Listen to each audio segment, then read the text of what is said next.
Good afternoon, Ospreys. You're watching Nest News live at the Student Union. I'm Sonia Romano. And I'm David Green. On today's show, an exclusive Interim UNF President Angela Falconetti.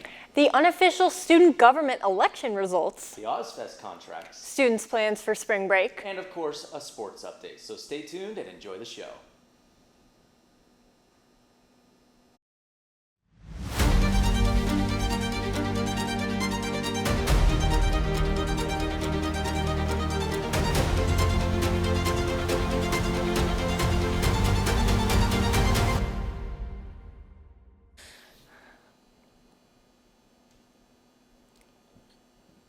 According to contract documents obtained by Spinnaker, UNF Interim President Angela Falconetti will earn $600,000 annually under a one-year employment agreement signed February 10th. The agreement is set to expire February 15th, 2027, unless a new university president is appointed first or the contract is terminated. In the case of a failed presidential search, the contract could be expanded if necessary.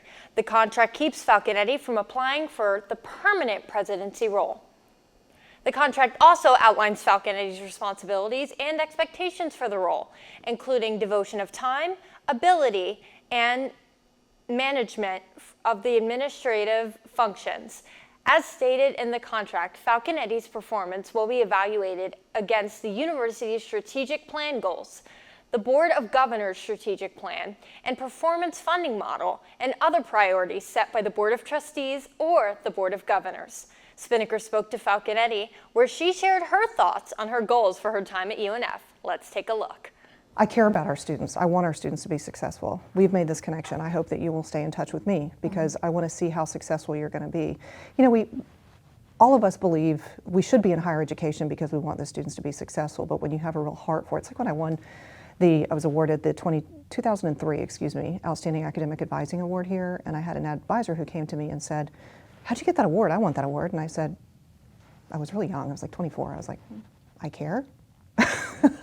I mean, if a student came to me as an advisor, understanding my role, and they were having an issue, I might walk them over to the counseling center.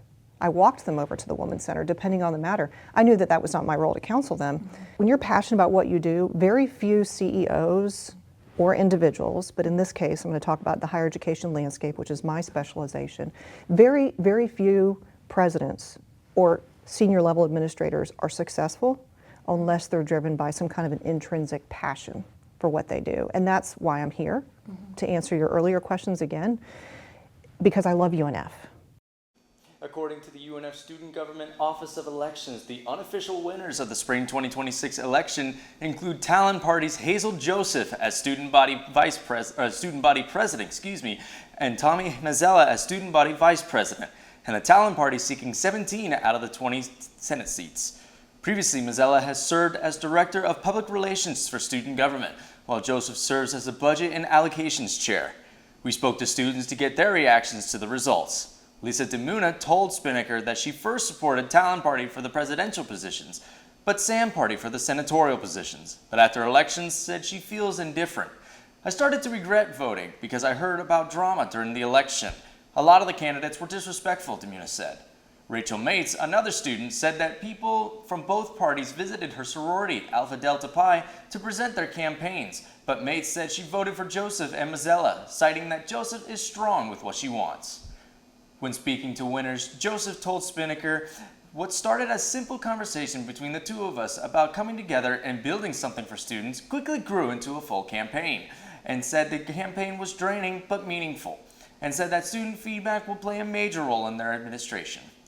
Joseph said, "As we move forward, we are committed to continuing the positive momentum created by the Dial Summerall administration while also working to expand opportunities for engagement across campus."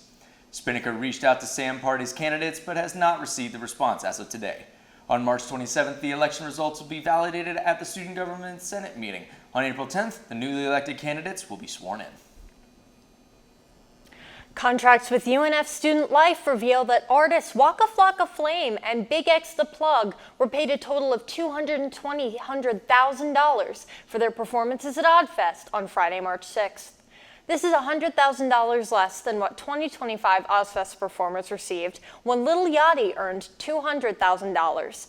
while Wally was paid $120,000. According to their contacts, Waka Flocka Flame was paid $45,000, while headliner Big X The Plug was paid $175,000. The performers requested items for their green rooms, with Waka Flocka Flame asking for selected fruit, organic juices, mixed candy and nut trays, and a package of vegetable egg rolls. And Big X The Plug asking for Doritos and Cheetos variety mix, a hummus platter, an organic fruit tray, and a case of assorted Welch's juice. Spinnaker asked for students' opinions on the OzFest event and fund allocation from Student Life.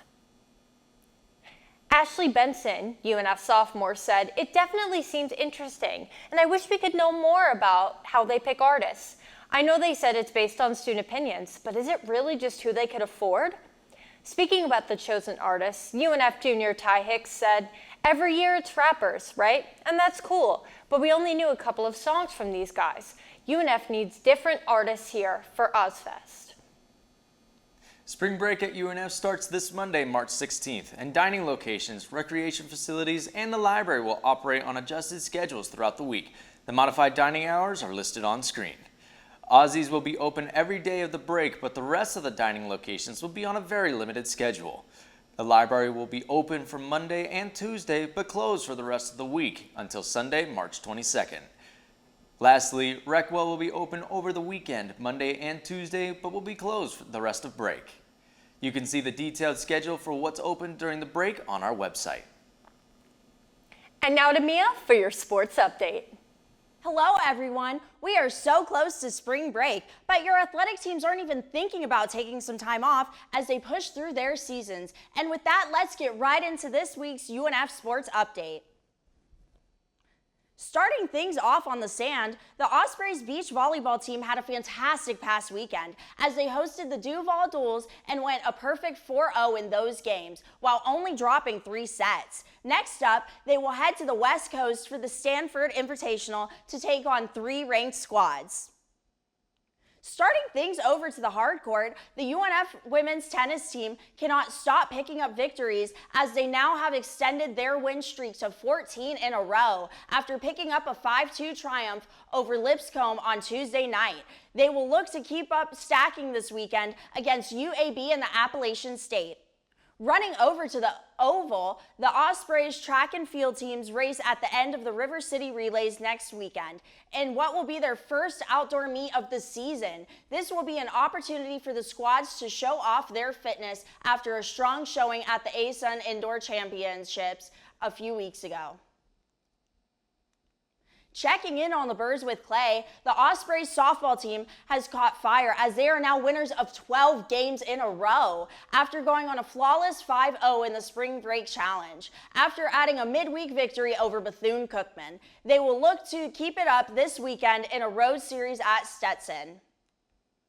Lastly, cradling things over to the field, the UNF lacrosse team picked up a huge victory on Saturday night as they took down bitter rival Jacksonville University 10-9 to bounce back after an up-and-down trip against North Carolina. This squad will play against their next game at home against Kennesaw State on March 28th. That's all I have for you today. See you next time and enjoy your spring break. Well, Ospreys, that's all for today. Don't forget to donate and support Spinnaker by clicking on the link below. And for all things Spinnaker, check out our website at unfspinnaker.com or Instagram at unfspinnaker for more content. As always, thank you so much for watching. I'm Sonia Romano. And I'm David Green. We'll see you after spring break on Spinnaker's Nest News. Swoop!